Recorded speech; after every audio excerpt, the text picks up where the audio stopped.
Magandang araw sa lahat, lalong-lalo na sa aming magandang guro na si Binibining Rutra Crisma. Ma'am, ngayong araw ay tatalakayin namin ang dalawang nobela ni Jose Rizal. Una, ang No Limit Tangere at ikalawa, ang El Filibusterismo. Pero bago yan, ipapakilala ko muna ang aking sarili. Ako nga pala si Irish A Cafe at isa sa mga magre-representa ngayong araw. Magsimula tayo sa unang nobela na isinulat ni Jose Rizal, ang Noli Me Tangere. So, nailathala ang Noli Me Tangere noong 1887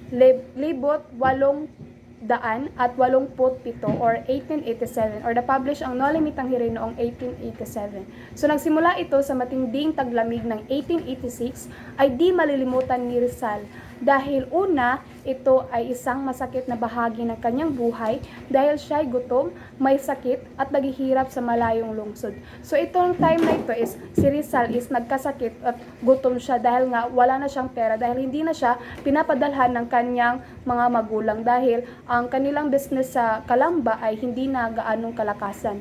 At pangalawa, nagdulot din ito ng malaking kasiyahan pagkaraang dumanas ng hirap dahil lumabas na sa limbagan ang kanyang Noli Me Tangere noong Marso 1887. So, hindi rin ito naging malungkot sa kanya. So, naging masaya din siya dahil nga lumabas na sa prentahan ang kanyang nobela na Noli Me Tangere noong Marso 1887 sa tulong ng kanyang kaibigan na si Maximo Viola. So, si Maximo Viola ay dumating siya sa Berlin. So si Maximo Viola ay para siyang si Santa Claus na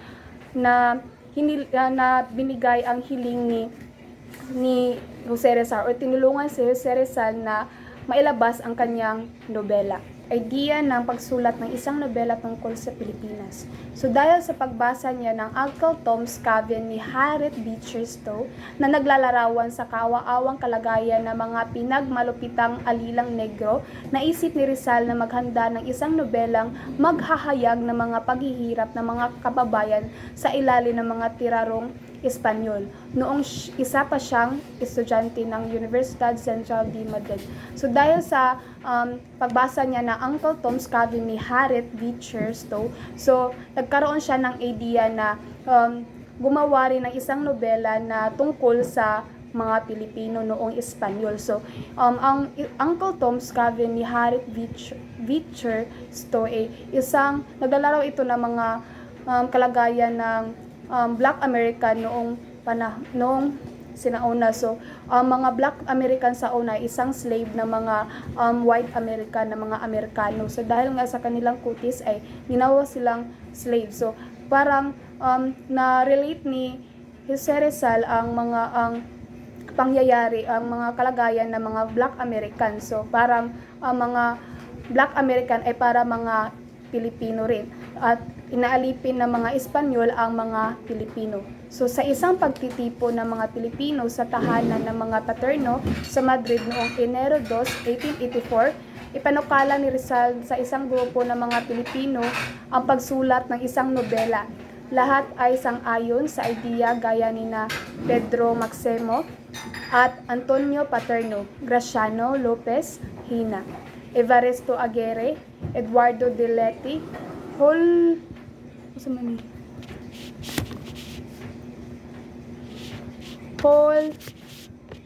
Julio Lorente at Melesio Figueroa at Valentin Ventura. So, sila yung mga bisita ng mga Paterno noong sa tahanan ng mga Paterno noong Enero 2, 1884. So, sila ay sang-ayon sa pagsulat ni Jose Rizal ng Noli Me Tangere. Pero sa kasamaang palad, hindi na katuparan ang proyekto ni Rizal dahil nga ang mga kababayan na dapat ay tumulong sa kanya sa nobelang kanyang isusulat ay walang mga naisulat. Ang nobela ay binanghay para talakayin ang lahat ng aspekto ng buhay ng mga Pilipinas. Ngunit halos lahat ng tungkol sa kababaihan ang nais isulat ng mga katulong ni Rizal. So, dahil dito, ikinainis ni Rizal ang ganitong pag-uugali dahil sinasayang na lamang ng mga kasamahan niya ang kanilang panahon sa pagsusugal at pangbabae. So, kaya ipinasya na lamang ni Jose Rizal na siya na lamang ang magsusulat ng nobela. Ngayon naman ang pagsulat ni Jose Rizal ng Noli. So, sinimula ni Rizal ang pagsulat ng nobela sa Madrid noong pagtatapos ng 1884 at natapos niya ang kalahati nito. Nang magtungo siya sa Paris noong 1885, pagkaraang makapagtapos ng kanyang pag-aaral sa Universidad Central de Madrid, ipinagpatuloy niya ang pagsusulat ng nobela at natapos niya ang kalahati ng pangalawang hati, natapos niya ang huling sangkapat ng nobela or 1/4 sa Alemanya. Isinulat niya ang huling kabanata ng Noli sa Wilhelmsfield noong Abril to Hunyo 1886. So, sinimulan ni Jose Rizal ang pagsusulat niya sa Madrid at ipinagpatuloy niya ang pagsusulat sa Paris at natapos niya ang pagsusulat ng Noli, ang huling kabanata ng Noli sa Wilhelmsfield or sa Germany. So sa Berlin, noong mga araw ng taglamig ng Pebrero 1886, ginawa ni Rizal ang huling rebisyon ng manuskrito ng Noli. May sakit at walang pera, nawalan na siya ng pag-asang mailathala ito, kaya sa kanyang desperasyon ay muntik na niyang ihagis sa apoy ang manuskrito. Pagkaraan ng ilang taon, nasabi niya sa kanyang kaibigan at dating kaklase, si Fernando Canon, na hindi ako naniniwala noon na maipalalathala ko pa ang Noli Me Tangere. Dahil sa gutom at paghihikahos, nasa punto na akong ihahagis sa apoy ang aking nagawa sa paniniwalang ito ay nararapat gawin. Dahil nga wala na siyang pera nung panahon na iyon, na hindi na siya pinapadalhan ng kanyang mga magulang. So, naisip na niya na, dahil nga nawala na siya ng pag-asa, naisip niya na itatapon na niya lamang ang kanyang ginawang nobela. So, sinabi niya ito kay Fernando Canon. So, ngayon naman, si Viola, tagapagligtas ng Noli. So, alam naman natin na si Maximo Viola siya ang tumulong para mailathala ang Noli Me Tangere. So, sa gitna ng kanyang kalungkutan, nakatanggap si Rizal ng telegrama o sulat mula kay Dr. Maximo Viola na nooy papunta sa Berlin. Ang kaibigan ito ni Rizal ay nagmula sa mayamang pamilya ng San Miguel, Bulacan. Nang dumating ito sa Berlin ilang araw bago magpasko ng 1887, kinagulat niya ang paghihirap at pagkakasakit ni Rizal. Nang malaman ang dahilan, si Viola na may sapat na pondo ay pumayag na tustusan ang paglilimbag ng Noli. So pinahiram din niya si Rizal ng mga panggasto sa pang-araw-araw, kaya naging masaya ang Pasko ni Rizal at Viola noong 1886. So tinulungan ni Viola si Rizal para maipalimbag ang Noli Me Tangere at pinahiram din siya ng panggastos sa pang-araw-araw. So naging masaya si Rizal at Viola noong panahon ng Pasko. So pagkaraan ng Kapaskuhan, inayos ni Rizal ang kanyang nobela para makatipid sa gastos ng pagpapalimbag. Inalis ni Rizal ang ilang bahagi ng manuskrito kasama na ang buong kabanata ng Ilyas at Salome. So mayroon siya mga ibang parte ng Noli Me Tangere na kinuha dahil para mas makatipid siya sa pagpapalimbag ng Noli. So kaya kinuha niya ang iba dahil nga hindi sapat ang kanyang budget. So noong Pebrero 21, 1887, natapos na ni Rizal ang Noli at handang na itong mailathala.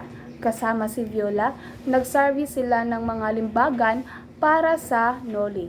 Pagkaraan ng ilang araw ng pagtatanong, nakakita sila ng isang imprenta, ang natawag ay Berliner Buchdruckerei Action Gesellschaft na may pinakamababang singil na 300 piso para sa 2,000 CP ng nobela. So, sa 'di ba noon sa panahon na yun is ang 300 is dako na jud siya og kani value kunta sa karon. So sa una ang 300 peso is kani makadaghan na jud siya mapalit. So 300 piso para sa 2,000 nga na CP lang rubila, so karon mas mahal-mahal na.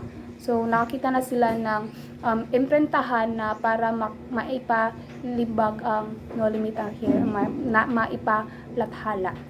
So next is pinagbintangang espiyang Francis Rizal. So habang nasa limbagan ang Noli, isang kakaibang insidente ang naranasan ni Rizal. So isang umaga, binisita ng hepe ng pulis ng Berlin si Rizal sa kanyang bahay na inuupahan at hininging makita ang kanyang pasaporte. Sa kasamaang palad, walang naipakitang pasaporte si Rizal. So, sinabihan siya ng hepe ng pulis na kumuha ng pasaporte sa loob lamang ng 4 na araw at kung hindi ay ma-i-deport siya or ipapabalik siya sa Pilipinas or ipapapunta siya sa lain na lugar. So kaagad na dahil nga nandoon si Viola, so kaagad na sinamahan ni Viola si Rizal sa embahada ng Espanya para humingi ng tulong sa embahador ng Espanyol, ang konde ng Binumar, na nangakong titingnan ang kasong ito. Ngunit hindi tinupad ng embahador ang kanyang pangako dahil sa katotohanan ay wala naman siyang kapangyarihan para mag-issue ng kinakailangang pasaporte. So hindi na tulungan si Rizal para makakuha ng pasaporte. So nang matapos ang 4 na araw ng ultimatum, napunta si Rizal sa alimang hepe ng pulis para magpaumanhin dahil sa di niya pagkakakuha ng pasaporte. At magalang niyang inalam kung bakit may utos na deportasyon para sa kanya gayong wala naman siyang ginawang krimen. So sabi ng hepe, nakatanggap ng ulat na si Rizal ay bumisita sa kabayanan at kanayunan, kaya naghinala ang pamalaang aliman na siya'y espiyang Francis. So lalo't na't pumasok siya sa Alemanya mula Paris kung saan siya nanirahan ng ilang taon at siya'y totoong umibig sa wika at kultura ng Francis. So akala ng mga Alemanya na siya ay espiyang Francis. So na panahong iyon, hindi nasabi ang relasyon ng Pransya at Alemanya dahil nga sa Alsace-Lorraine. So hindi maganda ang relasyon ng Francis at Alemanya dahil nga sa Alsace-Lorraine. So akala ng mga Alemanya na espiya si Rizal, pero hindi talaga. So si Rizal na bihasa, dahil nga si Rizal ay matalino at may maraming wikang nalalaman, so si Rizal na ay bihasa sa wikang Aliman, ay napaliwanag sa hepe ng pulis na siya ay hindi espiyang Francis, bagkos ay isang siyentipiko at manggagamot na Pilipino, isa ring ethnologista. So kuan siya sa mga culture. So bilang ethnologista, dinadalaw niya ang kanayunan ng mga bansang pinupuntahan niya para obserbahan ang kaugalian at pamumuhay doon. Naniwala sa paliwanag ni Rizal ang hepe at humanga pa siya sa husay nito sa pagsasalita ng Aliman. Kaya hinanayaan niya na manatili si Rizal sa Alemanya. Ngayon ay natapos na ang paglilimbag ng Noli. So, pagkaraan ng naudlot na deportasyon sa pagkakalang siya ay espiyang Francis, so si Rizal sa tulong ni Viola ay pinamalaan niya ang pagpapalimbag sa Noli. So, araw-araw ay nasa imprentahan siya para basahin at iwasto ang mga nailimbag na mga pahina. So, noong Marso 21, 1887, lumabas na sa imprentahan ang Noli Me Tangere. So, kaagad na ipinadala ni Rizal ang unang sipi nito sa kanya mga nalalapit na mga kaibigan. Kasama na rito sila Blumentritt, Dr. Antonio Marigidor, Graciano Lopez Hina, Mariano Ponce, at Felix R. Hidalgo. So, sa kanya sulat kay Blumentritt, noong Marso 21, 1887, sinabi niya na Ang ipinadala kong aklat ay aking unang aklat, bagaman marami na akong naisulat bago rito at nakatanggap na rin ako ng mga gantimpala para sa pagsusulat. Ito ang unang aklat na Tagalog na walang kinikilingang pananaw. Matatagpuan ng mga Pilipino rito ang kanilang kasaysayan nitong nakaraang 10 taon. So umaasa akong mapupunan ninyo ang pagkakaiba ng estilo ng aking paglalarawan sa ibang manunulat. Maaaring tulogsain ng pamahalaan at mga prayle ang aking isinulat, pabulaan ang aking mga argumento, ngunit nagtitiwala ako sa Panginoon ng katotohanan at mga taong totoong nakaranas ng mga pagdurusang ito. Umaasa akong masasagot ko ang lahat ng konseptong maaari nilang likhain para mapabulaan tayo. So, dito pa lamang alam na ni Rizal na maaaring tuligsain ang kanyang isinulat na nobela dahil nga ito ay tungkol sa mga espiya naman. So, noong Marso 29, 1887, binigay ni Rizal ang gallery proof ng Noli, panulat na ginamit niya sa Noli at komplementaryong CP kay Viola bilang takda ng pasasalamat. So, sa komplementaryong CP, isinulat niya na sa mahal kong kaibigan, Maximo Viola, ang unang nakabasa at nagpahalaga sa aking isinulat. At Jose Rizal. So, ito sinabi niya na pasasalamat dahil sa tulong na ginawa ni Viola sa kanya.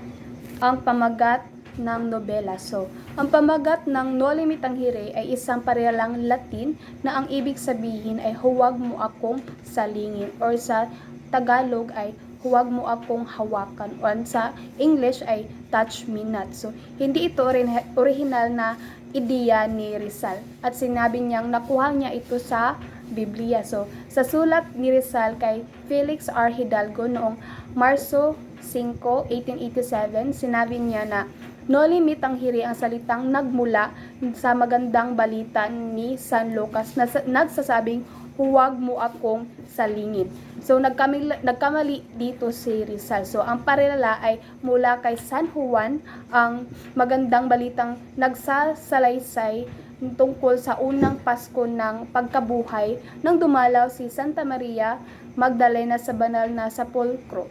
So, at ang Panginoong Hesus na nooy muling nabuhay ay nagsabi na, huwag mo akong salingin. Hindi pa ako nakapupunta sa Ama, ngunit humayot ka't ibalita sa aking mga kapatid na ako'y aakyat sa aking Ama at sa aking Panginoon at sa inyong Panginoon. So, ito ang sinabi ni Jesus noong siya ay muling nabuhay. So, dito nakalagay din na huwag mo akong salingin dahil hindi pa siya nakakapunta sa ating Panginoon.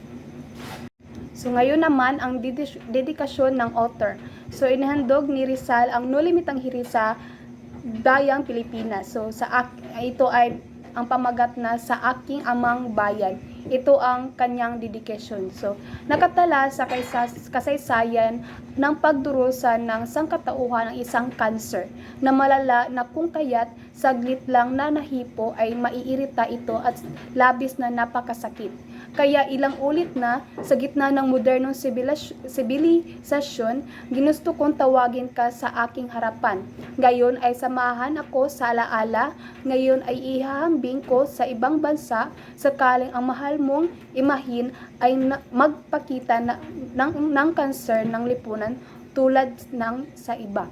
Hangad ang iyong kapakanan, gaya na sa atin, at naghahanap ng pinakamainam na gamot sa inyo ang ginawa ng mga sinauna sa may sakit. Ilalantad sila sa hagdan ng templo ng sagayoy lahat ng humingi ng tulong sa Diyos ay makapag-alay ng lunas.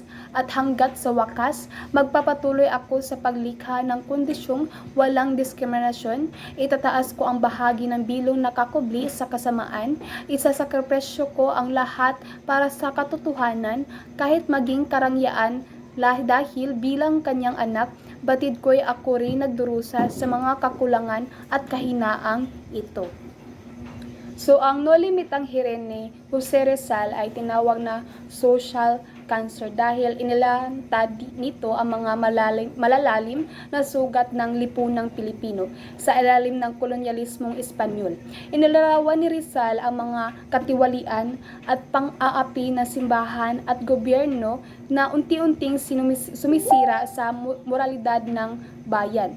Gaya ng cancer, ang mga problemang ito ay tila hindi napapansin, ngunit patuloy na nagpapahirap sa lipunan.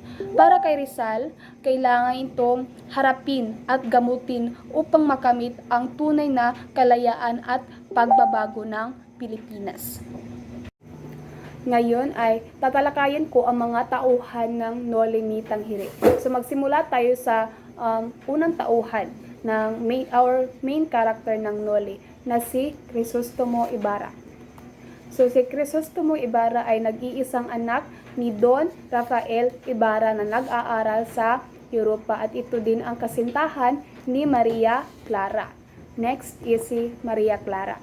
So si Maria Clara ay anak ni Kapitan Tiago at ni Doña Pia Alba at siya din ang kasintahan ni Crisostomo Ibarra. Then next ay si Padre Damaso.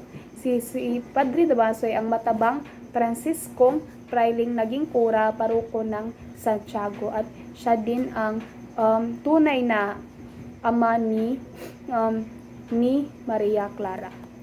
Then next is si Padre Sibila. So isang batang Dominicong Frailing Binondo. Next is si Senyor Guevara. Si Senyor Guevara ay mabuting tenyente ng Guardia Civil. So, siya ang kaning matandang tenyente na close friend ng ama ni Ibarra na si Don Rafael. And next is si Don Tiburcio de Espadaña. So, siya ang Peking Espanyol na manggagamot, pilay, at sunod-sunurang asawa ni Doña Victoria. Next is si Kapitan Tiago. Si Kapitan Tiago ay ang mabuting ama ni Maria Clara. Ama-amahan ni Maria Clara. Then si Don Rafael. So, siya ang mabuti at matapang na ama ni Ibarra. Next is si Padre Salvi. Si Padre Salvi ang Franciscong Cura ng paroko ng San Diego. So, si Padre Salvi ay may lihim na pagtatangi kay Maria Clara. Next is si Pilosopong Tasio. So, si Pilosopong Tasio ang kaisipan ng Abante sa panahon ng Tasyong Baliw, isang progresibong guro.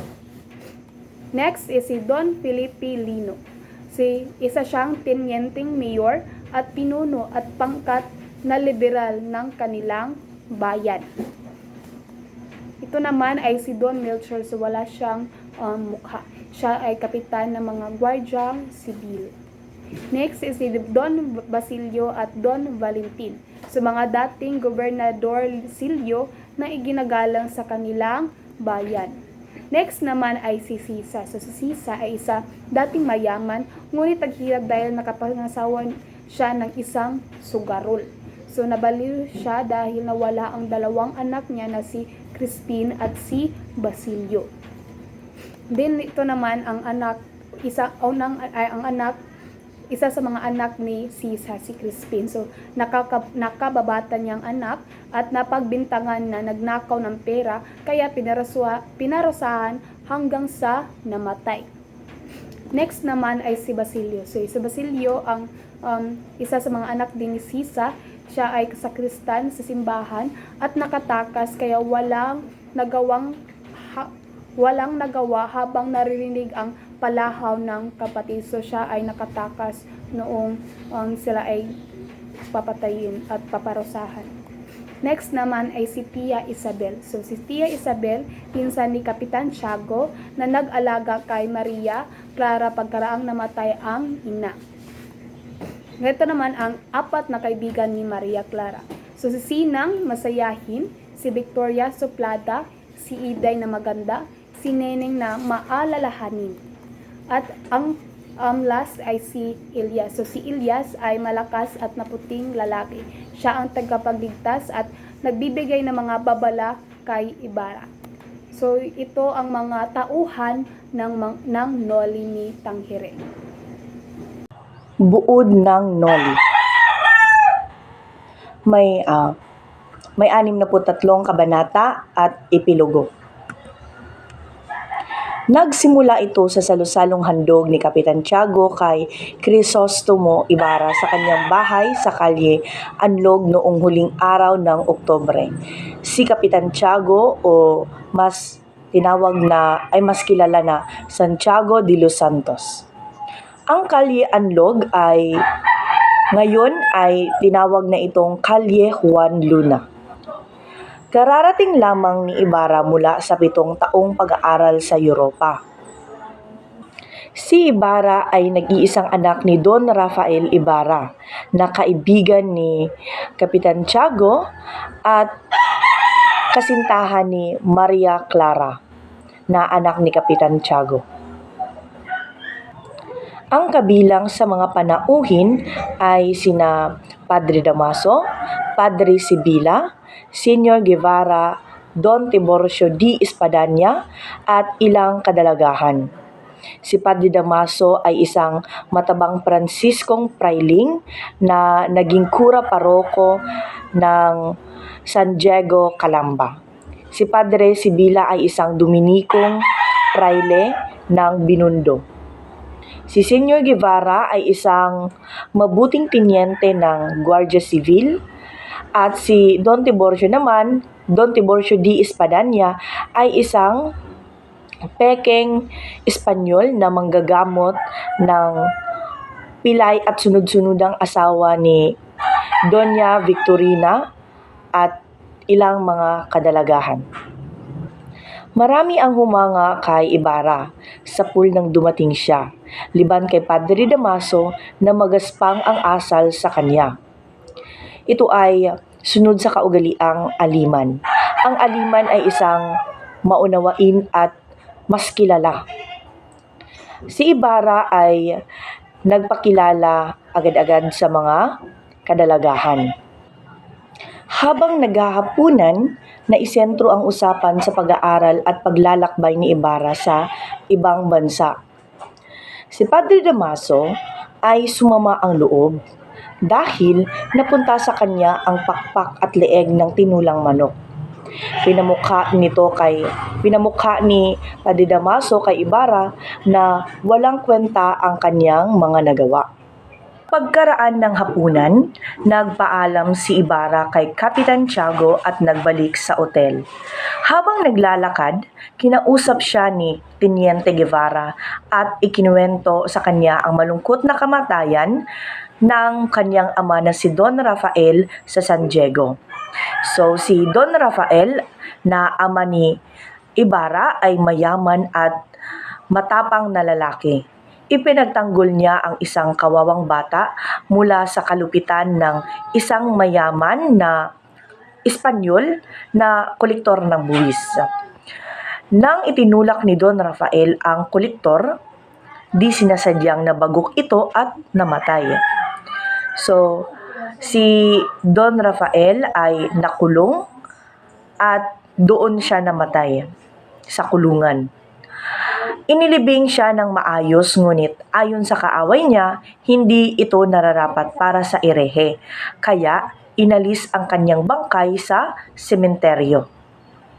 That time, si Ibarra ay nagpasalamat sa narinig niyang kwento at nangako sa sariling aalamin niya ang buong katotohanan sa pagkakamatay ng kanyang ama. Nang sumunod na umaga, dinalaw niya si Maria Clara, ang kasintahan niya mula pagkabata. Biniro ni Maria Clara si Ibarra na marahil ay nalimutan na siya dahil sa nagagandahang kadalagahang aliman ni Maria Clara. At ang sabi naman ni Ibarra ay hinding-hindi niya ito malilimutan. Pagkaraan ng suyuan sa azotea, umuwi si Ibarra sa San Diego para dalawin ang puntod ng ama. doon sa Todos los Santos. Sa sementeryo, ikiniwento ng sepulturero na ang bangkay ni Don Rafael ay ipinanghukay ng kura paroko para malipat sa sementeryo ng mga Chino, ngunit dahil mabigat ang bangkay at malakas ang ulan, inihagis na lamang ang bangkay sa lawa. Naghimagsik ang kalooban ni Ibarra sa kwento ng sepulturero. So, si Ibarra, suko kaayo siya sa kwento ng sepulturero. Paglabas niya sa sementeryo, nasalubong niya si Padre Salve at kanya itong sinuntok at hiningan ng paliwanag ang pambabastos sa bangkay ng kanyang ama. Sinabi ni Padre Salve na wala siyang kinalaman sa nangyari at si Padre Damaso ang may kagagawan ng lahat. Sa paliwanag ni Padre Salve ay naniwala si Ibarra. Sa kanyang bayan, maraming interesanting tao ang nakilala ni Ibarra, gaya ng matalinong matandang pilosopong Tasyo or Tasyong Baliw. So, si Tasyong Baliw, tinawag siya nito dahil ang kaisipan niya ay abante sa panahon. Kaya tinawag siya na Tasyong Baliw. Matalino at progresibong guro. Nagreklamo siya kay Ibarra dahil sa kakulangan na maayos na paaralan para daw ang mga bata ay hindi mawalan ng interes sa pag-aaral.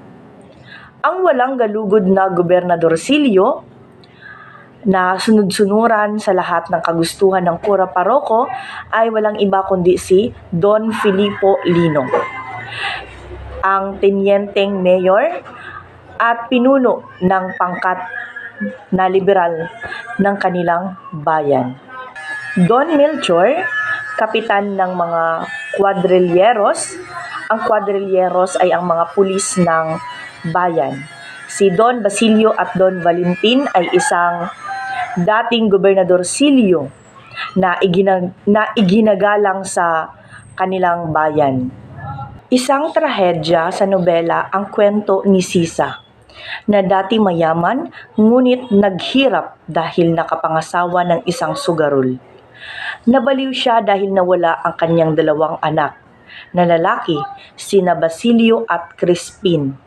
Si Crispin, ang nakababata, ay napagbintangan ng sakristan mayor na nagnakaw ng pera ng kumbento. Bilang parusa, hinagupit siya ng hinagupit hanggang sa namatay. Samantala, nakatakas si Basilio ng walang nagawa habang narinig ang palahaw ng kapatid na sinasaktan. Nang hindi umuwi ng tahanan ang mga anak, hinanap sila ni Sisa sa lahat ng lugar at dala ng matinding pangungulila at nabaliw siya. Sina Kapitan Tiago, Maria Clara at Isabel ay dumating sa San Diego. Nagbigay ng piknik para sa may lawa si Ibarra at kanyang mga kaibigan. Naroon sa piknik sina Maria Clara at 4 niyang kaibigan. Ang masayahing si Sinang, ang supladang si Victoria, ang magandang si Iday, at ang maaalahaning si Neneng. Tia Isabel, na bantay ni Maria Clara, Kapitana Tika, nanay ni Silang, Andeng, kinakapatid ni Maria Clara, Albino, dating estudyante ng teolohiya na umiibig kay Sinyang, at si Ibarra at ang kanyang mga kaibigan. Ang bangkero ay isang malakas at matipunong lalaki, ang ngalan ay si Elias. Ang bangkero ay isang malakas at matipunong lalaking, ang ngalan ay si Elias. Sa piknik na ito, iniligtas ni Ibarra ang buhay ni Elias. Matapang na nakipaglaban si Elias sa buwayang nahuli sa pangisdaan. Ngunit nakipaglaban din ang buwaya at di ito malupig ni Elias. Tumalon sa lawa si Ibarra at nailigtas niya si Elias. Tumugtog ng alpa at umawit si Maria Clara bilang pagbibigay sa kahilingan ng mga kaibigan. Pagkaraan ng insidente sa buwaya at pag-awit ni Maria Clara, dumaong ang mga nagpipiknik sa kakahuyan.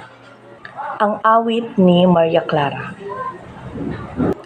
Pagkaraan ng insidente sa buwaya at pag-awit ni Maria Clara, dumaong ang mga nagpipiknik sa kakahuyan. Naroon din sila Padre Salve, Kapitan Basilio, ang dating Gobernador Silio at ama ni Sinyang, ang Alperes, ang tinyente ng mga Guardias Civiles, at ang opisyal ng bayan. Nasiyahan silang lahat sa pananghalian. Pagkatapos ng tanghalian, naglaro ng ajedrez sina Ibarra at Kapitan Basilio, samantang si Maria Clara at kanyang mga kaibigan ay naglaro ng gulong ng kapalaran. Larong nakabatay sa isang aklat ng mga hula. Nang makita ni Padre Salve, kinuha niya ang aklat at sinira. Sinabihan ang mga naglalaro na kasalanan ang kanilang ginagawa. Di nagtagal, dumating ang isang sarhento at 4 na Guardia Sibil at hinanap si Elias dahil sinuntok niya si Padre Damaso at inihagis niya ang alpires sa putikan. Mabuti't wala na roon si Elias kaya hindi siya nadakip. Pagkaraay nakatanggap si Ibarra ng telegramang nagsasabing inaprubahan ng mga otoridad na Espanyol ang kanyang donasyon para sa isang eskwelahan para sa mga bata ng San Diego. Kinabukasan, binisita ni Ibarra si Tandang Tasio para hingin ang payo nito tungkol sa ipapatayong paaralan. Napuna niyang nagsusulat ang matanda sa hieroglipiko at ipinaliwanag ni Tasio na sumulat siya para sa susunod na salinlahi nang sa gayoy malaman nilang ang sabi sa sulat ay hindi lahat ay natutulog noong gabi ng ating mga ninuno. Hindi sang-ayon si Tasio sa proyekto ni Ibarra, ngunit itinuloy ang konstruksyon sa ilalim ng pamamahala ng arkitektong si Ñor Juan.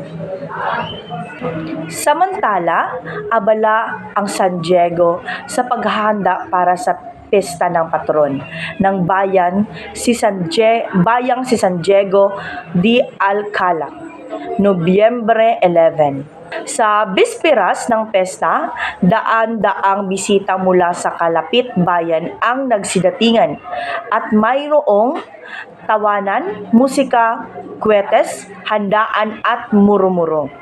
Ang musika ay mula sa limang bandang musiko. Kasama dito ang kilalang banda, pagsanahan na pag-aari ng Eskrebanong si Miguel Guevara at 3 orkestra. Isang misang bayan ang pinamumunuan ni Padre Salve noong umaga ng pista. Mahaba ang naging sermon ni Padre Damaso. Sa kanyang sermon, binalaan niya ang taong bayan sa kasamaan ng ilang taong nakatikim lamang ng kaunting edukasyon ay kung ano-anong ideya na ang ipinapasok sa isip ng ibang tao. Pagkaraan ng sermon ni Padre Damaso, itinuloy ni Padre Salve ang misa. Nilapitan ni Elias si Ibarra at binalaan siyang maging maingat sa paglalagay ng pinakuluang bato ng paaralan. Napag-alaman ni Elias na may gustong pumatay kay Ibarra. Pinagsuspetsahan ni Elias ang lalaking dilaw na siyang binayaran ng mga kaaway ni Ibarra. Tama ang kanyang suspetsa dahil sa gitna ng maraming tao ay bumagsak ang panulukang bato. Mabilis pa sa kidlat. Itinulak ni Elias ng palayo si Ibarra at siyang nagligtas sa kanyang buhay. Ang dilaw na lalaki ang nadaganan ng panulukang bato at namatay. Isang malungkot na pangyayari ang naganap pagkatapos ng masaganang hapunang handog ni Ibarra. Ang hambog na si Padre Damaso ay ininsulto ang alaala ng ama ni Ibarra sa harap ng maraming panauhin. Hindi napigilan ni Ibarra ang sarili, sinagpang niya si Padre Damaso at sinuntok niya ito. Nang mabuwal ang praile at inabot ni Ibarra ang isang kutsilyo at itatarak sana sa praile kung di siya inawat ni Maria Clara. Dahil sa ginawa ni Ibarra, nasira ang kasunduang ipakasal sila ni Maria Clara. Naging ekskomunikado rin si Ibarra. Sa kabutihang palad, ang Gobernador General na bumisita sa San Diego at naging kaibigan ni Ibarra ay isang liberal. Nangako ito na kakausapin niya ang Arsobispo ng Maynila. Nang sa gayoy, tanggalin na si Ibarra sa pagiging ekskomunikado. Sinabi rin niya kay Kapitan Tiago na tatanggapin si Ibarra na maging manugang. Natapos ang pesta at nagkasakit si Maria Clara. Ginamot siya ni Tiburcio D. Espadaña, ang peking doktor na ang asawa ay isang mayabang at bulgar na katutubong babaeng may ilusyon na siya'y isang Espanyol. Kaya ganoon na lamang kababa ang pagtingin niya sa kapwa Pilipino. Dinagdag pa niya ng D ang apelyido ng asawa, nang sa gayoy maging mas Espanyol ang tunog ng kanyang ngalan. Si Doktora Doña Victorina de los Reyes D. Espadaña. Ipinakilala niya kay Kapitan Tiago ang isang Espanyol, si Don Alfonso Linares D. Espadaña, pinsan ni Tiburcio at inaanak ng bayaw ni Padre Damaso. Walang trabaho ni isang kusing si Linares at naghahanap siya ng mayamang mapangangasawa. Botong-boto sa kanya sina Doña Victorina at Padre Damaso para maging kasintahan ni Maria Clara, ngunit hindi ito pinapansin ng dalaga dahil ang mahal niya ay si Ibarra.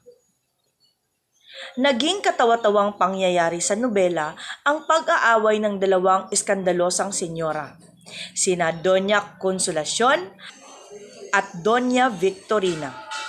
Ang bulgar na asawa ng Alperes at Doña Victorina ang magarbong manamit na asawa ng sunod-sunurang peking doktor.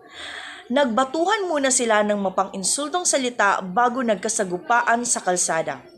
Mabutit na paraan si Padre Salve at naawat sila, bagay na ikinalungkot ng mga nanunood ng katawa-tawang away na ito. Ang kwento ni Elias ay tulad ng kay Cesa, malungkot at puno ng trahedya. Isinalaysay niya ito kay Ibarra. 60 taon ang nakaraan. Ang nuno ni Elias na nooy isang tinidor de libro or bookkeeper sa isang komersyal na tanggapan sa Maynila at napagbintangan na nunugs ng kanilang bodega. Dahil dito, hinagupit siya sa harap ng taumbayan. Hinagupit siya ng hinagupit hanggang sa malumpot halos mamatay na. Ang kanyang asawa na nooy buntis ay nanlilimos na't nagbibinta ng katawan para lamang masuportahan ang may sakit na asawa at kanilang anak. Pagkaraang magsilang sa pangalawang anak at mamatay ang asawa, dinala ng babae ang kanyang mga anak sa kabundukan at doon na nanirahan. Ang nakababatang kapatid ni Balat ay umalis sa kanilang tahanan sa kabundukan at nagtrabaho para sa isang mayaman na tayabas. Umibig siya sa anak ng amo, nagalit ang ama ng babae nang malaman ang pag-iibigan kaya inimbestigan niya ang lalaki na tatay ni Elias. Natuklasan ang nakaraan ng binatat kaya ipinakulong ng ama ang tatay ni Elias. Samantala, ang babae nanganak ng kambal, isang lalaki at isang babae. Ang lalaki ay yun nga si Elias. Inalagaan sila ng kanilang lolo, ngunit mahigpit niyang iniingatan ang lihim ng kanilang iskandalosang nakaraan. Kaya lumaki sa yaman at ginhawa ang magkapatid. Nag-aral si Elias sa isang Hiswetang kolehiyo sa Maynila samantalang ang kapatid na babae ay kolehiyo ng La Concordia. Doon siya nag-aral. Naging masaya ang kanilang buhay hanggang sa mabunyag ang kanilang lihim dahil sa usaping perang kinasasangkutan. Isang malayong kamag-anak na siyang nagsabi ng katotohanan sa kambal. Isang matandang katulong na lalaki na kanila palang ama. Ang siyang nagpapatunay sa lahat na ito. Umalis ng Tayabas si Elias kasama ang kapatid na babae. Isang araw, nawala ang babae at nang matagpo ay patay na ito sa may dalampasigan sa San Diego. Mula noon, naging lagalag si Elias, naglalakbay sa mga lalawigan hanggang sa makilala si Ibarra. Hindi nag-aksaya ng panahon ang mga kaaway ni Ibarra. Nagplano sila na pananalakay sa himpilan ng mga Guardia Civiles. At bago maganap ang pananalakay, binalaan niya ang alperes. Nilinlang nila ang mga mananalakay at sinabi ang utak sa likod nito ay si Ibarra. Kaya nang masugpo ang pananalakay at mahuli ang mga tauhan nito, si Ibarra ang unang napagsuspetsahan at hinuli. Nang malaman ni Elias ang pagdakip kay Ibarra, nagtungo ito sa bahay ng huli at sinunog ang lahat ng papeles na magiging ebidensya laban sa kanyang kaibigan. Pagkaraan ay nagtungo siya sa kulungan at tinulungan si Ibarra na makatakas. Sakay sa bangkang puno ng damong sakate. Dumaan ang dalawa sa bahay ni Kapitan Tiago para magpaalam kay Maria Clara. Sinabi ni Ibarra na ipinatatawad niya si Maria Clara dahil ibinigay ng dalaga ang liham ng kasintahan sa mga otoridad na siya namang ginamit na ebidensya laban kay Ibarra. Sinabi naman ni Maria Clara, ginawa niya iyon dahil ayaw niyang yukaran ang alaala ng ina. Kapalit ng liham ni Ibarra ay liham na yumaong ina na ibinigay sa kanya ni Padre Salve. Nakasaad sa liham na ang tunay na ama ng dalaga ay si Padre Damaso. Pagkaraang magpaalam, nagpatuloy sina Elias at Ibarra sa pagbagtas sa Ilog Pasig patungong Laguna de Bea. Isang bangka ng mga otoridad ang tumutugis sa kanila. Sinabihan ni Elias si Ibarra na magtago sa ilalim ng mga sakate. At nang papalapit na ang mga tumutugis, ay tumalon si Elias at mabilis lumangoy papuntang Pampang. Sa ganitong paraan, iisipin ng mga otoridad na si Ibarra ay tumakas. Pinagbabaril ng mga otoridad ang lumalangoy na si Elias. Tinamaan ng isang punglo si Elias. Nang mamula ang tubig, inakala ng mga pulis na napatay na nila ang tumatakas na si Ibarra. Kahit malala ang sugat, nakarating din si Elias ang Pampang at nagpatuloy siya sa gubat. Doon niya nakita si Basilio na tumatangis sa bangkay ng ina. Inutusan niya si Basilio na mangalap ng mga tuyong sanga nang sa gayoy masigaan ng bata ang kanyang mga bangkay. Besperas ng Pasko noon at maliwanag ang buwan. Tumingin si Elias sa silangan at winika. Mamatay akong hindi nakikita ang pagliwanag ng bukang liwayway sa aking lupang tinubuan. Kayong mga makasaksi ay malugod niyong tatanggapin ito. Ngunit huwag niyong kalimutan ang mga nalugmok noong gabi. Ang nobela ay may epilogo na nagsasalaysay ng mga nangyari sa buhay ng ibang tauhan. Si Maria Clara, dahil sa pagiging tapat sa alaala ni Ibarra, ang lalaking tunay niyang minamahal, ay pumasok sa kumbentong Santa Clara. Nilisan ni Padre Salve ang San Diego at naging kapilyan ng kumbento. Nilipat sa malayong lalawigan si Padre Damaso, ngunit kinaumagahan ay natagpuan siyang patay na sa kanyang silid. Si Kapitan Tiago na dati mahusay sa pagtanggap ng mga panauhin at mapagbigay na patron ng simbahan ay nalulun sa apyan at napabayaan na ng husto ang kanyang kalusugan. Si Doña Victorina naman ay patuloy pa rin sa pagtrato ng di mahusay kay Don Tiburcio. Ay nagsasalamin na dahil nanlabo ang mga mata. Si Linares naman ay nabigo sa pag-ibig ni Maria Clara. Namatay sa sakit na dysenterya at inilibing sa sementeryo ng Paco. Ang Alperes na nagtagumpay sa pagsasanla ng pananalakay sa kuta ay itinaas ang ranggo sa pagiging komandante. Nagbalik siya sa Espanya, iniwan ang kanyang kalaguyong si Doña Consolacion. Ang nobela ay nagwakas kay Maria Clara, na malungkot na madre ng kumbento ng Santa Clara, at tuluyan na itong nawala sa mundo.